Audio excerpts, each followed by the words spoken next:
headquarters of common sense. Talk Radio. It turns out that some NHS trusts are asking men if they're pregnant before they have cancer hair and scans. Now, I've been doing a little bit of digging around on this. Watch my space, watch my social for an article forthcoming tonight or tomorrow on it. And I'll just tell you one thing I found out already. The NHS can record both sex and gender, but what it's recording is gender, which is why it's having to ask people what they are. So biological sex matters and accurate data matters, especially in healthcare. Yeah. This is so obvious, I don't need to spell it out any further. And of course, if somebody was pregnant, then that would affect what kind of x-rays and scans they should have. Now, normally you can just tell by looking at somebody, but not always. I think we've all made that mistake.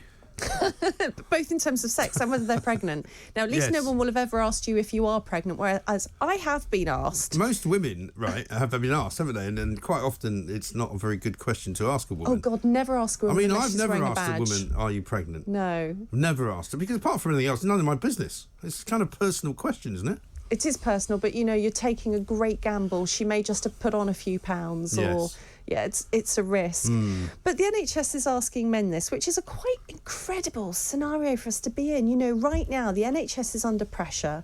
People are really unhappy with waiting lists, with not being able to see their GPs. Well, we've been talking for the last 2 days now about how people can't visit sick relatives in hospital because hospitals have a policy not to let them in. Huh? Yeah. And so we have all this going on.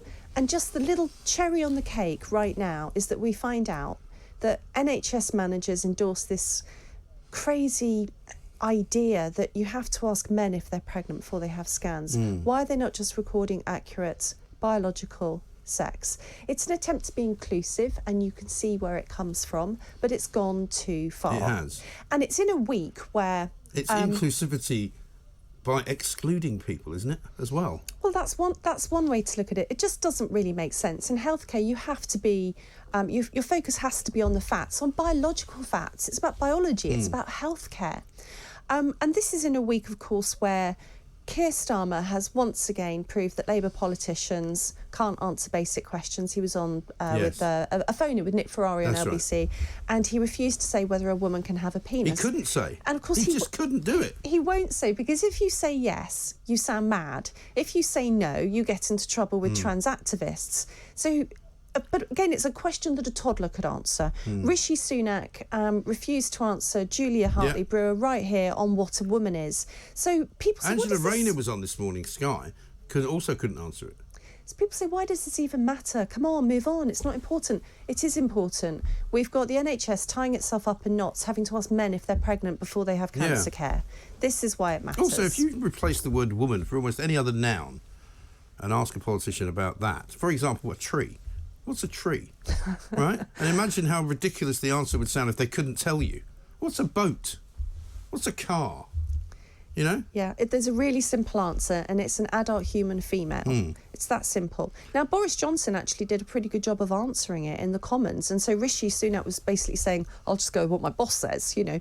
I'll just say what the big boy said. Well, you know, Boris Johnson did a good answer. He said when it comes to... the differences between men and women, biology comes first, but we also have to have tact and care for people who transition their gender. Quite simple, isn't it? Fair really? enough, isn't it? It's not hard. No. It's not hard. Well done, Boris Johnson. 10 Well, you out would of 10. worry if Boris couldn't actually do it, wouldn't you? Because I think it's pretty clear that Boris Johnson knows what a woman is. Huh? Well, I don't know. He can't say how many children he's got. There may be some confusion Well, maybe he doesn't want somewhere. to say that. I don't give him a hard time for that. I'm not one of those that worries about such things. But I think he does know what a woman is. So he did at least answer the question, but Keir Starmer and Rishi Sunak couldn't. No. And most MPs, to be fair, on the Labour side certainly can't. I suspect there's plenty on the Tory side who can't either. And the ones who can will be regarded as sort of old fuddy-duddies.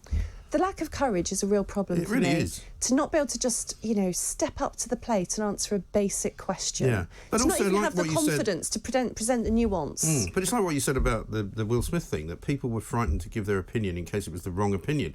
You know, call me old-fashioned, but I give my opinion because it's what I think. Yeah. I don't give my opinion because I want you to like it, or because I want you to agree with it, or because I want you to sort of pat me on the head and go, well done, that's the right opinion. No one's going to accuse you of that, Mike. Well, definitely. exactly. But why on earth are so many people frightened of what other people think of them. Well, have we taught them this? Good talk. Hot talk. Bold talk. Talk radio. Listen on your smart speaker. Watch it live on your smart TV. The world headquarters of common sense. Talk Radio.